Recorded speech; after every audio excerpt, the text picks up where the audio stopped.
नमस्ते, मैं हूँ रेखा सिंह। हमारे यूट्यूब चैनल पर आप सभी का बहुत बहुत स्वागत है। मैं आप सबको कजरी सुनाऊंगी। एक कजरी ऐसी है कि औरत को टीवी चाहिए रहेगी है, अपने आदमी को बोलती है, सुनिए हमारे लिए टीवी ला दीजिए, हम किसी के घर पे नहीं जाएंगे देखने। टीवी देखई के जिया ललचाई पिया, हम द मंगाई पिया ना। टीवी देखई के जिया हर साई पिया, हम के द मंगाई पिया ना।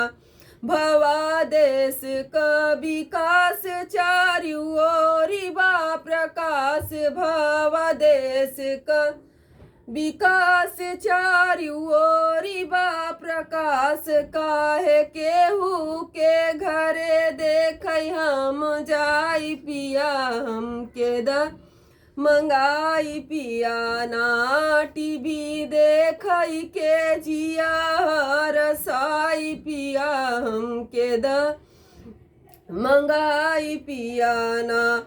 नया नया समाचार ओ सलीम लहरेदार, नया नया समाचार और सलीम लहरेदार।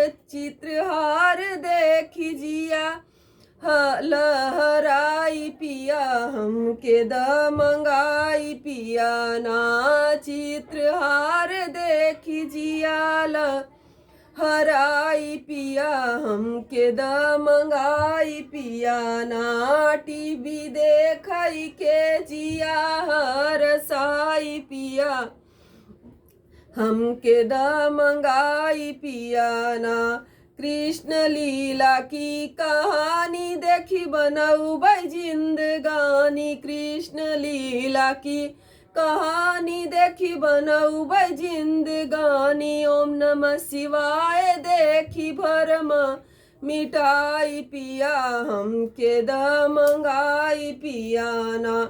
टीवी देखई के जिया हरसाई पिया, हम के द मंगाई पिया ना। देखबै जय हनुमान स्वामी बड़े बलवान, देखबै जय हनुमान स्वामी बड़े बलवान। कैसे रावण का गुमान को मिटाई पिया, हम के द मंगाई पिया ना।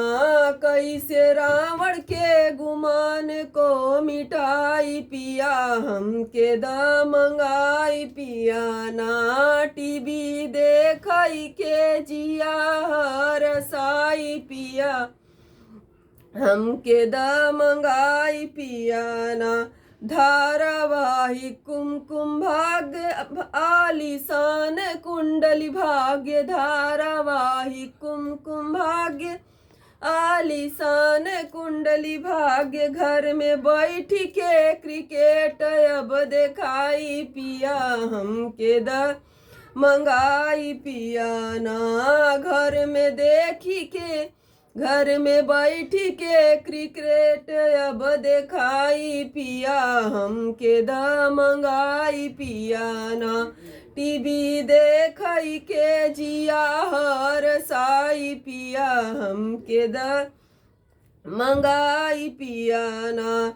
बाटई हैयर मनवा सैया राख मोर सन, बाटई हैयर मनवा सैया राख मोर सान। तोहर सजनी तोह के गले से लगाई पिया, हम के द मंगाई पिया ना। टीवी देखई के जिया हरसाई पिया, हम के द मंगाई पिया ना।